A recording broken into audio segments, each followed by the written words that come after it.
Welcome back, everybody, to another video. Today we are back for another one of these predicting whatever team's NFL season for this upcoming year. First off, there are a few things I want to get into, but before I get into any of that, be sure if you guys are new around here to leave a like and hit the subscribe button if you have just found my channel for this prediction stuff, because I know that actually they have been received really well, and that's what I'm going to talk about right now, is that if you are subscribed to me for Madden content, because that's what I was normally doing, I'm still going to be doing that. It's just there's no content on there, and so there's really not much to do. But I wanted to keep it football related, so that's why I'm doing this. If you're finding my channel because of only the real life prediction stuff, I'm going to be continuing to do that as well. So there's going to be a mix of both. It's just going to depend. As soon as Madden 22 hits, though, it's going to be a lot more Madden content with this still mixed around in there. But for right now, we are still predicting teams. And next up is the Ravens, as we are halfway done through the AFC North. We've done the Bengals. We've done the Browns. If you haven't seen them, go check them out. I'll put a link in the description. I'm also going to make a playlist so you can just, click one and let them all go. I'm going to have all these in there every time I'm doing this. I'm going to be doing all 32 teams, of course. And so first off, if you guys haven't watched one of these videos before, basically what I do is I just go and I recap from last year as far as passing goes, rushing, receiving, usually one or two players on defense, and then I predict this upcoming year's passing, rushing, receiving, certain players on defensive stats, and then I predict an overall record and how I see the season going. So first off, we're going to go down to passing, which is obviously Lamar Jackson. Also, if you guys want to use this site, it's called ProFootballReference.com. They have stats for literally anything, players, teams, anything you want. So go to that. Check it out. Anyway, though, down to Lamar Jackson, he did play 15 of these 16 games this past year. He passed for 2,757 yards with 26 touchdowns and 9 interceptions. And it was a very good year for Lamar. Obviously, he's done more than just that, and you're going to see that in just a second. We go into rushing and receiving. But just from passing, I think he honestly had a really good year and showed that he can pass the football. He won a playoff game. He showed that he can win in the playoffs because there was, his first 2 years, I believe, or first years in the playoffs, I should say, he didn't perform that well in the playoffs, but he did at least beat, I think it was the Titans, and then they ended up losing to the Bills. So he got one team down. Hopefully continue to improve on that. The Ravens as a whole, so that they continue making a playoff run. And we'll get into playoffs later in this video as well. So that's not all for playoff talk in this video. But going on to rushing and receiving, there's Lamar Jackson again. I told you we'd see him again in just a second. He had 1,005 rushing yards on 7 touchdowns, and his longest run was 50 yards. And getting that out of your quarterback is just huge. It really is. He had more rushing yards than any of his running backs. He had, honestly, by over 200 at least, more yards than any of his other running backs as far as rushing goes. So that's just huge in your quarterback when you're a dual threat like that. Not even just he can run for the first down. No, he can break away right there, 50 yards for a touchdown, I believe it was, which I think was in the playoffs, actually. But as far as rushing goes, Gus Edwards and J.K. Dobbins did do very, very well. Dobbins had 805 rushing yards and Gus Edwards had 723. They kind of remind me of the Browns backfield, but just not as good. But then again, they are still young. Dobbins is. Edwards is 25 now that I'm looking at it, but still plenty of room to grow, especially for Dobbins. He had more yards than Edwards did. I think he actually impressed. I think people thought he'd be more robust. I thought he was honestly a steal, and he did prove that. 800 yards rushing with 9 touchdowns. Very, very good. He did have 2 fumbles to go along with that, but you know what? As a young running back, transferring from college to the NFL, it's going to happen. So that's as far as rushing goes. Just yards from scrimmage, Dobbins did have 925 and Edwards had 852. Neither, though, is more than Lamar Jackson just for rushing, which is honestly insanely impressive from a quarterback. To go down here to more passing, though, so there was Marquis Brown. He'd had a really good year. Mark Andrews had a really good year.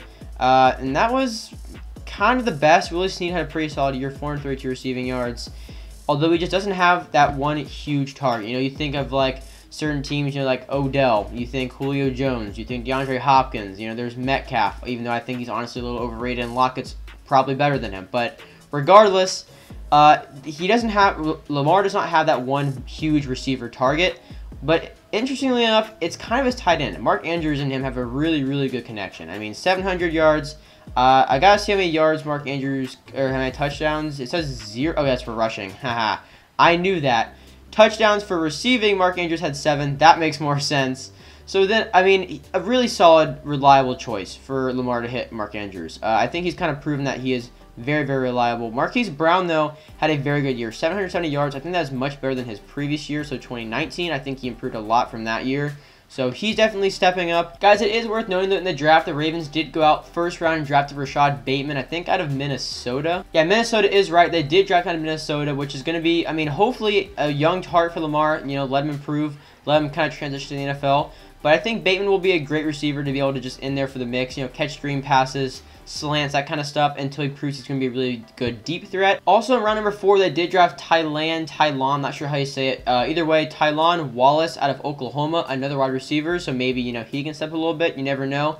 Either way, though, they did make a point of getting wide receivers. That's where I'm going with this, is that they know they don't have a super solid, you know, reliable choice of wide receiver for Lamar, but they are working on it, and I think that's just what you want to see from a franchise, especially if you're a quarterback, you know.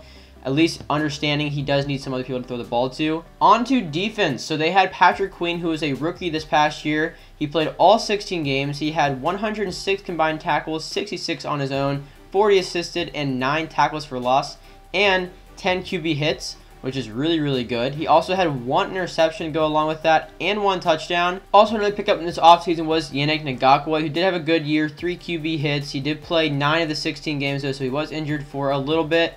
Still, though, another huge piece of that defense. Obviously, you know, Calais Campbell, 10 QB hits. He did play 12 of the 16 games. So, honestly, I think the Ravens' defense was very, very good. You know, they got corners, Marlon Humphrey. They have Jimmy Smith. They have Marcus Peters. So, very good cornerback core, good linebacking core. I mean, Chuck Clark's also there. So, I think their defense is honestly very good. They're still, for the most part, young, if you want to look at that. I mean, Patrick Queen's 21. Marlon Humphrey's 24, Marcus Peters 27, so he's getting a little old, but I mean, he's not even 30 yet, so I think they have a lot more time. So regardless, before I pick the overall record, or I guess I should say predict the overall record I think the Ravens will get, we are going to go back through and predict the certain stats I think for each player, and we're going to start with Lamar Jackson. Interestingly enough, I'm actually going to go passing and rushing for him, and then I'm going to do only rushing for J.K. Dobbins. I'm not going to do Gus Edwards because I think Dobbins is honestly the better running back. So first up, passing with Lamar this past year, he had 2,757 yards, 26 touchdowns, and 9 interceptions. He played 15 of the 16 games. If he plays 16 games, I see him getting, I think, honestly, a little less than what he got last year. I think he's going to get around probably 2,600, maybe a little less than that. I do think he'll get probably less passing touchdowns, around probably 24, and maybe even 1 more interception. The reason I'm guessing that is because I think rushing, he's actually having an even bigger year than this past year. I'm going to think probably close to 1,200 rushing yards, make that 10 rushing touchdowns. Might be a stretch, but I think Lamar is honestly just going to go crazy next year with his legs. I'm not sure why. I just have a feeling, although I think because what's kind of leading me to think that, though, is because he's proving he can play football now, people are going to have to focus on that a lot more. He's going to go back to using his legs. That's why I think it's going to turn into more of a rushing year for Lamar. But I'm not saying he's not going to be able to pass the ball. He's going to be able to do both. I just see a bigger rushing year for him. But you know what? You never know. And then for J.K. Dobbins, I do see him getting over 1,000 yards rushing, but probably not much more than that, like really 1,010 I could see him getting.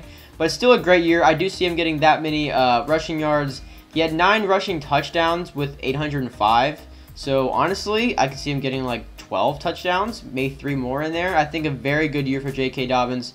Gus Edwards, I think, is going to be a little kind of not worse, but just not as used as much as he was this past year. Because I think J.K. Dobbins, I mean, 3 years younger than Gus Edwards and had a better year. I think it's kind of proving who is going to be the running back on that team. As far as receiving goes, I honestly not even sure what to predict because if Rashad Bateman goes crazy, like I don't know if he's going to do that or not. So we'll just go. We'll play it safe. We'll go with Mark Andrews. He has 701 receiving yards. Well, I guess yards from scrimmage last year, which I don't think he had a rush. So, yeah, 701 receiving yards. He did have 7 touchdowns.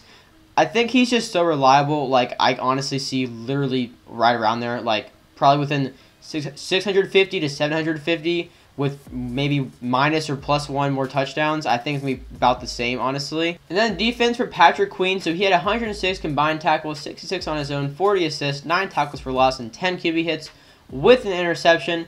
I'm going to go as far as to say he has actually 2 interceptions next year. No touchdowns, though. I don't think he'll get a pick 6. I do think 110 combined tackles. I'm going to say 75 on his own, so about 9 more. Assists, honestly, I have no idea. It's kind of hard to predict. 9 tackles for loss and 10 QB hits this past year. So honestly, I would say 11 tackles for loss, maybe 12 QB hits. Like, I think he's going to be getting probably 2 more of each in that category because, I don't know, I was just very impressed personally with Patrick Queen. I think he's going to seriously become the face of that defense. So, guys, this past year, the Ravens were 11-5 and obviously made the playoffs. They were tied with the Browns at also 11-5. Technically, the Ravens were in second, though, and the Steelers were, I think, 12-4. This next year, I actually think they're going to be 12-5, so pretty much the same thing, but except, you know, we're having 17 games this next year, and I see them making the playoffs again. I see them having an honestly pretty similar year, but here's the thing. It's going to all rely on Lamar, because I think even though they got Rashad Bateman, even though they might have some other moves, you know, getting receivers, getting more targets in, it's just going to depend on him. I think he has to consistently have huge rushing games and huge passing games just to keep them in it, because the Browns and the Ravens 2 times a year is going to be really fun to watch. But I honestly think the Browns are the better team right now because Baker Mayfield just has way more weapons, and Lamar has to do so much on his own. I do see them coming in, I think, 3rd in the AFC, so that might sound kind of weird, but it will make sense after next video, which is the Steelers, so be sure to be on the lookout for that. I'm going to get out a lot sooner because I know you guys are actually really anticipating these videos now. I've got a lot of support, so thank you guys for that, and I'm going to get out probably tomorrow as soon as I can. Sorry about the delay on this video, but I hope you guys did enjoy, and if you did, be sure to leave a like and hit the subscribe button. I would really, really appreciate that. Comment down what you think the Ravens are going to do in this upcoming year, or just what you think your favorite team is going to do in this upcoming year. I'm covering all the teams, so if the Ravens is not your favorite, don't worry, I will get to yours at some point before the start of the next NFL season, and I honestly can't see myself getting these all done before Madden 22 drops, but I promise I will continue to do those when Madden 22 drops, even though I'll be doing videos on that as well. So, that's all that right there. Thank you guys for watching. I'll see you guys in the next one. Peace out.